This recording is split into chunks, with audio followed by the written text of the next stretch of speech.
যশোর জিলা স্কুলে চলন্ত বৈদ্যুতিক পাখা খুলে পড়ে আহত হয়েছে এক ছাত্র। দশম শ্রেণীর বিজ্ঞান বিভাগের আহত ছাত্রের নাম মোবাশ্বর রহমান। পরীক্ষা চলাকালীন 1 ঘন্টা যখন হয়ে যায় তখন হঠাৎ করে মাথার উপর এক ফ্যানটা পড়ে উপর থেকে। আমি তখন একটু সমস্যা হয়, রক্ত বের হওয়া শুরু করে। আমার বন্ধুরা এসে আমাকে ক্লিনিকে নিয়ে যায়। 25 মে সকাল 10:30টার পর এই ঘটনা ঘটে। আহত মোবাশ্বর শহরের ষষ্ঠীতলা পাড়ার মিজানুর রহমানের ছেলে। এই দুর্ঘটনার বিষয়ে মোবাশ্বরের সহপাঠীরা জানায়, ফ্যানটা ডাইরেক্ট মাথায় পড়ার কারণে ব্লিডিং হয়েছে। ওই ব্লিডিংটা আমার প্রশ্নের উপরে এসে পড়ছে ডাইরেক্ট। আসার পরে বুঝতে পারছি যে মাথায় কিছু একটা হয়েছে। হওয়ার পরে ওইখানে কিছুক্ষণ 1-2 মিনিট থাকার পরে আমি আর আমার একটা বন্ধু দ্রুত ওকে নিয়ে ক্লিনিকে যাওয়ার চেষ্টা করি। তখন আমাদের সাথে কোনো টিচার বা কেউ যায়নি। পাশের থেকে অন্য বন্ধুরা বেরোতে চাইছিল, তাদেরও বেরোতে দিইনি। এই ঘটনা এই স্কুলে এবারই প্রথম নয় বলে জানায় এই শিক্ষার্থী। একই ক্লাসরুমে ওই আমার সাথে একই ঘটনা ঘটেছিল।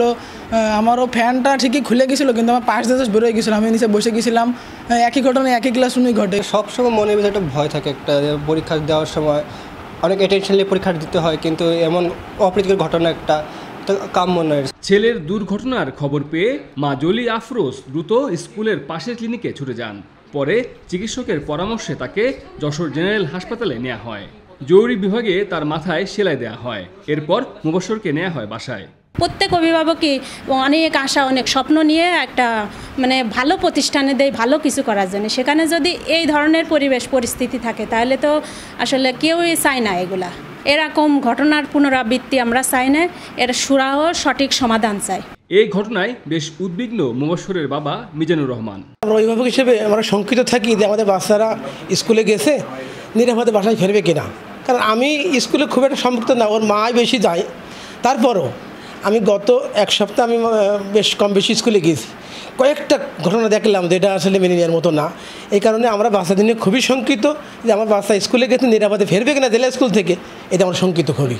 এই বিষয়ে বিদ্যালয়ের প্রধান শিক্ষক সোয়েব হোসেন জানান, দশম শ্রেণীর প্রাক নির্বাচনী পরীক্ষা চলাকালীন সময়ে আকস্মিক একটি ফ্যান উপর থেকে নিচে খুলে পড়ে।